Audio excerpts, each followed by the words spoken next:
Hi friends, मेरा नाम अब्दुल कादिर है और मैं आपके सामने लेकर के आया हूँ क्लास 10th के फर्स्ट फ्लाइट का first poem dust of snow, जिसको लिखा है रॉबर्ट फ्रोस्ट ने। रॉबर्ट फ्रोस्ट एक अमेरिकन राइटर हैं और एक अमेरिकन पोएट हैं जो बहुत ही मशहूर हैं। और इनकी जो पोएट्री होती है लगभग अधिकतर क्लासों में इनकी पोएट्री जो है इनकी पोएट्री का प्रयोग होता है। चाहे वो 8 क्लास हो, 9th में 8 में है, 9th में है, और ऐसे ही 10th में तो है ही है, आपने देखा। और ऐसे ही 12th तक क्या कि बल्कि कि इनकी जो है पोएट्री जो है वो आगे ग्रेजुएशन तक भी आती है। तो बहुत ही अमेरिका के बहुत ही मशहूर पोएट हैं ये। और इनकी जो पोएट है ये बहुत ही कम शब्दों में और बहुत सारी बात कह जाते हैं। तो इससे पहले कि मैं ये पोयम शुरू करूं और मैं आपको समझाऊं, इसमें मैं आपको बता दूं कि कई सारी चीज़ें मैंने इसमें बताई है। एक तो पोयम को मैंने बहुत अच्छे तरीके से इसको एक्सप्लेन किया है, वर्ड बाय वर्ड मैंने इसका एक्सप्लेनेशन किया है। आप यहाँ पे देख सकते हैं, यही वो पोयम है, ये है वो पोयम। आप पोयम देख सकते हैं। तो पोयम को मैं आपको अच्छे तरीके से इसका ट्रांसलेशन और एक्सप्लेनेशन भी समझा दूंगा और इसकी समरी भी आपको बताया जाएगा। और साथ ही आपको जो है जो फिगर ऑफ स्पीच इसमें से निकलते हैं वो बताएंगे, आपको इसकी राइमिंग स्कीम क्या है वो बताएंगे। तो कई सारी चीज़ें हैं इस वीडियो में। तो आप पूरा वीडियो देखिए, कहीं जाइएगा मत। और अगर आप मेरे चैनल पे नए हैं तो सब्सक्राइब कीजिए और बेल आइकन को भी दबाइए ताकि फुल नोटिफिकेशन आपको मिलता रहे। तो मैं आपको बता दूं कि इस चैनल पे सिर्फ है क्लास 10th का ही नहीं बल्कि क्लास 12th का भी करवाया जाएगा फुल कोर्स। और साथ ही में जो है स्पोकन क्लासेस भी इस चैनल पर कराई जाएंगी। थोड़ा सा अभी समय कम होने की वजह से थोड़ा सा मैं किसी चीज़ में बिज़ी हूँ, तो पूरी तरीके से नहीं डाल पा रहा हूँ, लेकिन जल्द ही सारी चीज़ें आने वाली हैं। तो आप इस चैनल को ज़रूर सब्सक्राइब कीजिए। तो आइए देखते हैं कि पोयम में है क्या और पोएट ने क्या कहने की कोशिश की है। कहते हैं कि the way a crow shook down on me the dust of snow from a hemlock tree has given my heart a change of mood and saved some part of a day I had rued. यहाँ poet ये बोलते हैं कि उस तरीके से, जिस तरीके से कौवे ने क्या शुक डाउन ऑन मी, हिला करके मेरे ऊपर गिराया, द डस्ट ऑफ स्नो, किस चीज़ को, जो छोटे स्नो, स्नो आपको पता है कि बर्फ़ के जो छोटे छोटे टुकड़े होते हैं उसको बोलते हैं। डस्ट वही छोटे छोटे जो ज़र्रे होते हैं, टुकड़े होते हैं, उसको बोलते हैं। एक तरह से पार्टिकल जो होते हैं, छोटे छोटे से जो पार्टिकल होते हैं स्नो के, उसको बोलते हैं। तो कह रहे जिस तरीके से कौवे ने क्या क्या कि हिला करके जो है वो जो है टुकड़े, जो छोटे छोटे जो बर्फ़ के टुकड़े हैं, गिराया मेरे ऊपर। कहाँ से गिराया? From a hemlock tree. कहाँ से गिराया? हेमलॉक ट्री क्या होता है कि एक पॉइजनस पेड़ होता है, जहरीला पेड़ होता है। और उसमें जो है बीज वगैरह होते हैं जिसमें थोड़ा सा जहरीला होता है, उससे थोड़ा सा नशा भी आ जाता है। इंसान अगर खाता है उसे तो उसमें थोड़ा नशा भी आ जाता है। तो कह रहे कि उस पेड़ से जिस तरीके से कौवे ने कह रहे कि हिला करके उसको गिराया, किसको? डस्ट ऑफ स्नो को, जो स्नो के जो छोटे छोटे जो आइस के जो है पार्टिकल्स हैं उसको गिराया। तो उसने क्या किया? कह रहे कि has given my heart a change of mood. उसने क्या किया कि एंड कह रहे कि उसने पूरी तरीके से मेरे मिजाज को, मेरे मूड को क्या कर दिया? बदल करके रख दिया। और मेरी जो दिन थे, जो कह रहे कि उसको बचा लिया। कह रहे कि and saved some part of a day, और जो दिन के कुछ हिस्से को बचा लिया। कह रहे कि आई हैड रूड, जो मैंने बर्बाद कर दिया था। तो असल में हुआ क्या था? देखिए छोटी सी पोयम है ये, लेकिन इसमें इन्होंने बहुत सारी बात कही है। एक तो ये है कि दो चीज़ को इन्होंने स्पेशली इसमें जिक्र किया, एक तो क्रो है और दूसरा क्या है कि हेमलॉक ट्री है। समझ रहे हैं? आमतौर से पोएट जो है क्रो का जिक्र नहीं करते हैं, बल्कि कि नाइटिंगल का जिक्र होता है, बुलबुल जिसे बोलते हैं नाइटिंगल है, कोयल है, या और भी अलग अलग जो ब्यूटीफुल जो बर्ड्स हैं उनका प्रयोग होता है। लेकिन इन्होंने किसका प्रयोग किया अपनी पोएट्री में? क्रो का किया है। और वैसे और पेड़ भी देखो कौन सा, हेमलॉक ट्री जो कि एक पॉइजनस ट्री है, उसका इन्होंने प्रयोग किया है। इन्होंने और जो ब्यूटीफुल जैसे कि सौक का ट्री होता है, पाइन ट्री है, ऐसे पेड़ों का जिक्र नहीं किया है। ये असल में कुछ मीनिंग देना चाह रहे हैं, नेगेटिव मीनिंग देने के लिए इन्होंने ये दो चीज़ का इस्तेमाल किया है। आमतौर से करो जो है उसे जो है आमतौर से क्या माना जाता है कि बैड ओमेन माना जाता है, बैड लक माना जाता है। करो को कोई भी अच्छा नहीं मानता है। और वैसी हेमलॉक ट्री तो पॉइजनस होता ही है। इन दोनों चीज़ों को जो है कोई भी अच्छा नहीं मानता है। लेकिन फिर भी यही है रॉबर्ट फ्रॉस्ट की, जो एक नेगेटिव चीज़ से क्या कि पॉजिटिव मीनिंग निकाल रहे हैं ये। करो जिसको लोग गलत मानते हैं, बैड वुमेन मानते हैं और बैड लक मानते हैं अपने लिए, उन्होंने क्या किया कि वो उसका जिक्र किया है।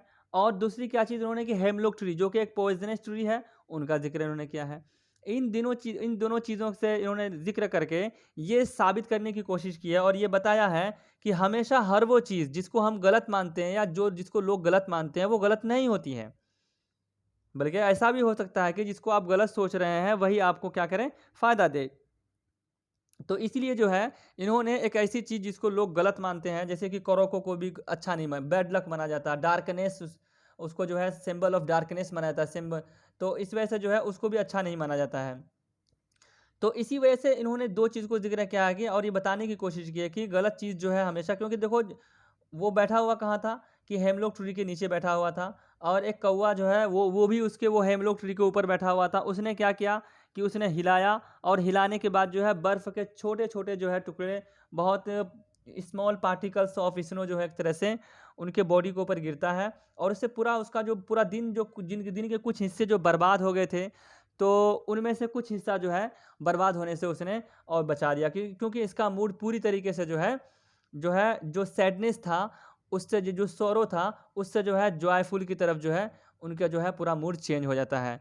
तो ये बताने की ये कोशिश करते हैं कि हमेशा हर वो चीज़ जो नेगेटिव होती है, जिसको हम गलत मानते हैं, वो नेगेटिव नहीं होती है, बल्कि वो पॉजिटिव भी हो सकती है और वो सही मीनिंग भी दे सकता है।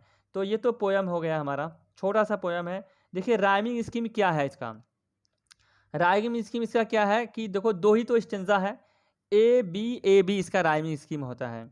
राइमिंग स्कीम किसी को अगर नहीं निकालना आता है तो देखिए ये पोएट देखिए, पोएम देखिए आप, द वे अ क्रो, तो लास्ट लेटर है इसका डब्ल्यू, तो ये ए हो गया, ठीक है। दूसरी लाइन देखते हैं कि शुक डाउन ऑन मी अब क्रो से मैच नहीं कर रहा है, क्रो का जो लास्ट लेटर डब्ल्यू है उससे मैच नहीं कर रहा, मी जो है यहाँ पे अब दूसरा लेटर आ गया, तो इसका मतलब ये कि ये हो गया ए और ये हो गया क्या, बी, ये हो गया ए और ये बी। तो पहला ए बी, फिर उसके बाद जो है दूसरा देखते हैं स्नो, फिर ये जो है पहले से मैच कर गया, तो मतलब कि ये क्या हो गया ए, और दूसरी जो फिर चौथी लाइन है फ्रॉम अ हेमलॉक ट्री, ये हो गया ई। तो अब ये किससे मैच कर रहा है, ये मैच कर रहा है दूसरी वाली लाइन से मी से, तो ये हो गया बी। तो ए बी इसका जो है यही निकलेगा, लास्ट तक भी वही है। जैसे देखिए कि हैज़ गिवन, तो ये पहले स्टेंजा का हो गया। दूसरा स्टेंजा में क्या कि हैज़ गिवन माई हार्ट, है ना, अ चेंज ऑफ मूड, तो क्या होगा इसमें भी ए बी और ए बी, क्योंकि लास्ट में पहले में क्या है कि टी और दूसरे में क्या है डी, तो दो ये पहला हो गया क्या कि ए और दूसरी लाइन हो गई बी, और यहाँ फिर टी फिर यहाँ डी। तो इस तरह से जो है ये जो है दोनों दोनों ही आपका क्या हो गया कि ये ए बी इसका जो निकलेगा, जो इसके जो राइमिंग स्कीम है वो क्या निकलेगा, ए बी। हेमलॉक ट्री का मतलब क्या होता है, ए पॉइजनस प्लांट या tree with small white flowers, तो ये एक हेमलॉक ट्री होता है जो जहरीला प्लांट होता है, पौधा होता है, जिसे अच्छा नहीं माना जाता। रूड एक वर्ड आया है यहाँ पे, देखिए आई हैड रूड, यहाँ पे थोड़ा सा जो है आप वाटर मार्क है आप देख सकते हैं, लेकिन RUED रूड, रूड मीन से क्या होता है, रिग्रेट, हेल्ड इन रिग्रेट, पछतावा होने, पछतावा के मीनिंग में होता है, क्योंकि अगर उसका दिन पूरा बर्बाद हो जाता तो फिर क्या होता कि उसे पूरा पछतावा होता, तो पूरे दिन को उसने जो है पछतावा, वो जो है कौवे ने जब उसको गिराया वहाँ से जो है, तो उसने क्या किया कि जो स्मॉल पार्टिकल्स थे जिसके आइस के, उसने उनके कौवे के गिराने की वजह से स्मॉल पार्टिकल्स के उसकी बॉडी पे पूरा दिन उसका जो है बच जाता। अब आगे समरी मैंने लिखी है यहाँ पे, देखिए summary of the poem, summary of dust of snow poem का जो है छोटी सी समरी है। अब इसे मैं तो वैसी बात आपको बता दी करें कि dust of snow is written by Robert Frost, तो रॉबर्ट फ्रोस्ट के द्वारा जो है ये लिखा गया है। He is an American poet है ये। He was born on 26 March 1874 and died on 29 January 1963, तो ये जो है 26 मार्च 1874 में इनका जो है जन्म हुआ, फिर 29 जनवरी 1963 में उनकी डेथ हो गई। In this poem the poet says once he was very upset and sitting under a hemlock tree, एक बार क्या हुआ कि वो बहुत ही ज़्यादा पोएट जो है बहुत ज़्यादा अपसेट होता है, बहुत दुखी होता है, तो वो आकर के एक हेमलॉक ट्री के नीचे बैठ जाता है। एक crow was sitting on the same hemlock tree, और एक कौवा भी उसके ऊपर बैठा होता है। The crow shook the hemlock tree and small particles of snow fell on the poet, तो फिर कौवा जो है क्या करता है कि वो हिलाता है, और क्या कि जो छोटे छोटे जो टुकड़े होते हैं, जो पार्टिकल्स होते हैं स्नो के, वो उनके बॉडी पे गिर जाता है। The cold touch of fine snow particles, कह रहे कि change poet's mood from sadness to happiness, तो वो जो कह रहे कि जो cold touch of fine snow, वो जो छोटे छोटे अच्छे से छोटे छोटे जो स्नो होते हैं, उनका जो है टच जो है क्या करता है कि उनका जो है टच जो है, उनकी जो छुअन जो है एक तरह से पोएट के जो बॉडी को पूरी तरीके से क्या करता है कि सैडनेस से जो हैप्पीनेस की तरफ बदल देता है। कह रहे कि after that he feels good and fresh, और उसके बाद उसे बहुत ही अच्छा महसूस होता है। एंड से कह रहे कि the little moment brings a sudden change in poet's mood. तो कहने की एक छोटा सा क्षण था और एक ऐसी चीज़ थी, देखिए एक ऐसी चीज़ थी जिसको लोग जो है बदशगुन मानते हैं। अच्छा, जैसे करो भी है उसको भी बैड लक माना जाता है, बैड शगुन माना जाता है, और इसी तरह हेमलॉक ट्री भी पॉइजनस तो होता ही है। इन दोनों चीज़ों जो चीज़ें थी, दोनों एक तरह से नेगेटिव चीज़ें थी, उनसे वही चीज़ें इनके लिए क्या बन गई, पॉजिटिव बन गई। तो हमेशा जिसको हम लोग गलत मानते हैं ज़रूरी नहीं कि वो गलत ही हो, उससे पॉजिटिविटी भी आ सकती है। तो आप देखो इसके अंदर जो है इन दोनों चीज़ों से क्या हो गई, जो सैडनेस से जो है वो हैप्पीनेस की तरफ उनका चेंज हो जाता है। कारण कि after that he feels good and fresh, the little moments brings a sudden change in poet's mood and saved rest of the day from being wasted and held in regret. तो और बाकी जो उनका दिन जो होता है उसको वो बर्बाद होने से, कम से कम जो बर्बाद हो चुका होता है वो तो होने दो, लेकिन बाकी दिन को जो है क्या होता है कि बच जाता है। कहें कि thus a simple moment became a large significance while crow is ill omen and hemlock tree is poisonous, still they help to change a poet's mind from sorrow to joy. समझ में आया कि जबकि क्या होता है कि ये एक छोटा सा क्षण था, एक छोटा सा पल था उनकी लाइफ का एक मोमेंट था, लेकिन फिर भी जो छोटी सी चीज़ जो है एक बहुत ही महत्वपूर्ण रोल अदा करता है उनकी जो है उनकी उनकी जो मूड को चेंज करने में एक बहुत ही महत्वपूर्ण रोल अदा करता है। जैसे कि करो को जो इल ओमेन हम मानते हैं, बैड ओमेन मानते हैं, वैसे डार्कनेस, सिंबल ऑफ डार्कनेस माना जाता है, सिंबल ऑफ डेथ माना जाता है, लेकिन फिर भी उसे जो है क्या है कि वो एक उससे जो है वो और हेमलॉक ट्री तो पॉइजनस होता है। इन दोनों चीज़ों ने कहने कि पोएट के माइंड को पूरी तरह से चेंज कर देता है, किस चीज़ से, सोरो से जॉय की तरफ, सैडनेस से हैप्पीनेस की तरफ जो है चेंज कर देता है। तो ये तो हो गई समरी, और मैंने देखो हिंदी में भी इसका दे दिया है। अगर कोई हिंदी में पढ़ना चाहे बाय द वे तो आप देखिए, आप इसका जो है स्क्रीनशॉट ले सकते हैं, इसका भी आप स्क्रीनशॉट ले सकते हैं, बहुत साफ़ सुथरा है, आप इसका भी ले सकते हैं स्क्रीनशॉट। बाकी इसका पीडीएफ भी है, जिसको पीडीएफ चाहिए पीडीएफ मिल जाएगा। तो यहाँ पे देखिए ये है, ये आप चाहें तो स्क्रीनशॉट इसका ले सकते हैं आप, कोई दिक्कत नहीं है। तो इसमें जो मैंने हिंदी में भी दे दिया है, वैसे तो सीबीएसई बोर्ड वालों को हिंदी की जरूरत नहीं पड़ती है, फिर भी कोई पढ़ना चाहे तो पढ़ सकता है, मैंने दे दिया है। अब एक इंपॉर्टेंट चीज़ इसका है figure of speech. Figure of speech जो है क्या है कि फिगर ऑफ स्पीच का प्रयोग होता है पोएट्री में, और सीबीएसई कभी कभी पूछ भी लेती है। तो आइए देखते हैं, जिसे हम बोलते हैं कि लिटरेरी डिवाइस बोलते हैं। तो इसमें जो है इस पोएम में कई तरह की लिटरेरी डिवाइस का प्रयोग हुआ है, जिसे जो है पोइटिक डिवाइस भी कहा जाता है, जिसमें हम फिगर ऑफ स्पीच का प्रयोग करते हैं। तो आइए देखते हैं, सबसे पहले क्या होता है कि एलिट्रेशन का प्रयोग हुआ है इसमें। वो कहाँ से, पहली आप कीजिए, has given my heart and saved some part. ये जो आपका जो स्टैंजा जो है कि has given my heart and saved some part, इसके अंदर एलिट्रेशन है क्या, वो देखिए डेफिनेशन मैंने दे दिया है। करिए, alliteration is a literary device that reflects repetition in two और more nearby words of initial consonant sounds. कहें कि जो कॉन्सोनेंट्स, जो इनिशियल जो कॉन्सोनेंट साउंड है, आमतौर से जिसमें जो है आमतौर से ऐसी चीज़ें, एक ऐसी जो है कह सकते हैं ऐसे वर्ड्स या ऐसी लाइन जिसमें जो है अधिकतर कॉन्सोनेंट साउंड का प्रयोग हुआ हो, तो उसमें जो है जिसमें कॉन्सोनेंट साउंड का जो है प्रयोग होता है, इनिशिएट जिससे होता है आमतौर से, तो कह रहे कि उसको जो है उसको बोलते हैं हम क्या, एलिट्रेशन बोलते हैं। रिफ्लेक्ट रिपीटेशन इन टू और more nearby words of initial consonant sound. जैसे कि जहाँ पे पहला जो है, जैसे कि हैज़, उसके बाद गिवन में जी है, फिर माई में भी है, फिर एच में भी है, जो भी है, जिसका जो भी वर्ड है, सबका पहला लेटर आपका अगर देखो तो सबका पहला लेटर क्या है, सब किस चीज़ से शुरू हो रहा है, सारे शुरू हो रहे हैं किससे, सारे के सारे किससे शुरू हो रहे हैं, कॉन्सोनेंट साउंड से शुरू हो रहे हैं। इसमें दूसरे में देखो, एंड सेव्ड सम पार्ट, इसमें एक जगह एंड में वो आया है वॉयल वाउल, और उसके बाद बाकी सब में जो है कॉन्सोनेंट साउंड का प्रयोग हुआ है।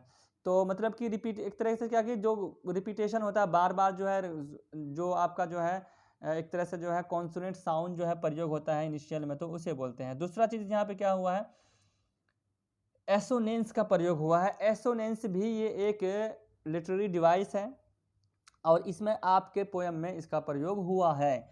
वो क्या है, एसोनेंस से क्या होता है कि जिसमें जो है आमतौर से क्या होता है कि जो वाउल साउंड होता है, तो वाउल साउंड का क्या होता है कि रिपीटेशन होता है।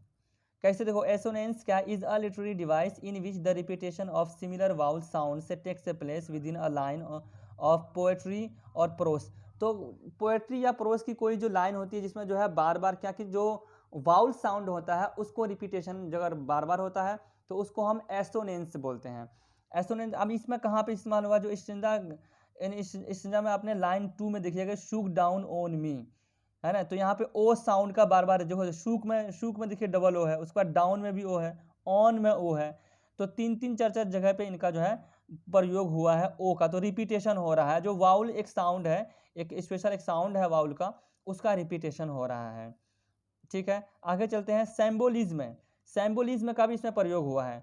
सैम्बोलिज्म क्या कि is a literary device that refers to the use of symbols in a literary work. आमतौर से होता है कि सिंबलिज्म में क्या है कि किसी चीज़ का कोई सिंबल दे दिया जाए, मगर कि किसी भी चीज़ से जो है उसका जो है एक सिंबॉलिक तरीके से उसको यूज़ किया जाए। जैसे यहाँ पे एग्जांपल हम देखते हैं, इसमें क्या प्रयोग हो गया कि एक तो हेमलॉक ट्री है और दूसरा क्या है कि हेमलॉक ट्री है जो कि सिंबल ऑफ डेथ माना जाता है। कहने कि hemlock tree is a symbol of death, क्योंकि वो पॉइजनस है, जहरीला होता है, उसे खाने से इंसान की मौत भी हो सकती है। तो हेमलॉक ट्री आपका क्या है कि सिंबल ऑफ डेथ है। और फिर आगे क्या है कि द क्रो भी क्या कि is also symbol of bad women and a bad luck and a darkness. तो इन दो चीज़ों को जो कि सिंबल, अब ये दो चीज़ें जिसको जो है सिंबल ऑफ डेथ माना जाता है या सिंबल ऑफ बैड वुमेन माना जाता है, इन दो चीज़ों का प्रयोग इन्होंने इसमें किया है। तो इस तरीके से जो है सिंबलिज्म भी आपकी इस पोएट्री में आ जाती है। एक आप लास्ट में एक चीज़ और भी इस्तेमाल हुआ है इसमें, इंजामेंट इस्तेमाल हुआ है। इंजामेंट क्या होता है देखते हैं। Enjambment is a literary device in which poems lines end without punctuation mark. आमतौर से ऐसा होता है कि जो इंजामेंट क्या होता है कि जो विदाउट पंचुएशन मार्क के पोएट्री की जो लाइन लगातार चलती रहती है। अगर आप पोएम को देखोगे तो उसमें एक ही जगह पे एक पंचुएशन मार्क इस्तेमाल हुआ है, वो लास्ट में हुआ है। एक ही जगह पे पंचुएशन मार्क इस्तेमाल हुआ है, लास्ट में हुआ। अगर आप कहो तो मैं दिखा देता हूँ आपको। देखिए ये पोएम देखिए, करें कि the way a crowd Shuk down on मी, इसमें देखिए कहीं भी पंचुएशन मार्क है, लास्ट में लास्ट लाइन में पंचुएशन मार्क का प्रयोग हुआ है। तो लास्ट में तो अब ऐसी ऐसी पोएट्री या ऐसा पोएम जिसमें जो है मतलब कि विदाउट पंचुएशन मार्क के यूज़ किए हुए लगातार हर लाइन को लाइन बाय लाइन इस्तेमाल हो रहा है और पंचुएशन मार्क में कुछ भी प्रयोग नहीं हो रहा है। तो उस ऐसी पोएट्री को कहा जाता है, ऐसे पोएम को क्या कहा जाता है कि उसमें जो है ऐसी चीज़ों को इंजामेंट कहा जाता है। तो अब यहाँ पे जो है इंजामेंट का प्रयोग इसमें हुआ है आपका। तो इसमें क्योंकि आपकी पूरी पोएम में एक ही जगह पे फिगर ऑफ स्पीच का इसका जो इस्तेमाल हुआ है, इसका फुल स्टॉप का, वो लास्ट लाइन में है। Enjambment is used entire the poem because whole. अब करके यहाँ पे मैंने बताया आपको कि देखिए एग्जांपल में कहा enjambment is used entire the poem because whole poem is used without punctuation mark except last line. ये जो पूरे इसी पोएम की बात चली, जो हमारा जो है डस्ट ऑफ स्नो है, इसी की बात कर रहे हैं हम कि इसमें आप पूरे पोएम में देखिएगा तो इसमें कहीं भी पंचुएशन मार्क का प्रयोग नहीं हुआ, लास्ट में प्रयोग हुआ, तो वो तो लास्ट में देना ही है। तो इसी चीज़ को, ऐसी ही पोएट्री को कहा जाता है, या ऐसी चीज़ को जो ऐसी पोएट्री की पोएम की लाइन जो विदाउट पंचुएशन मार्क का प्रयोग हो, तो उसे हम क्या कहते हैं, इंजामेंट। तो कई सारी चीज़ें इसमें प्रयोग हुई हैं। ये पोएम तो वैसे बहुत छोटी है लेकिन बहुत सारी बात निकलती है इसमें। तो ठीक है, I hope you will understand. आशा करते हैं आपको समझ में आ गया होगा। और आगे फिर इसके बाद इसका जो है सब्जेक्टिव क्वेश्चन भी आपको लाया जाएगा, फिर ऑब्जेक्टिव क्वेश्चन जो है वो सारी चीज़ें आपको बताई जाएंगी। तो ठीक है, आज के लिए इतना ही। ओके, फिर मिलते हैं एक नए वीडियो के साथ। Okay, thank you.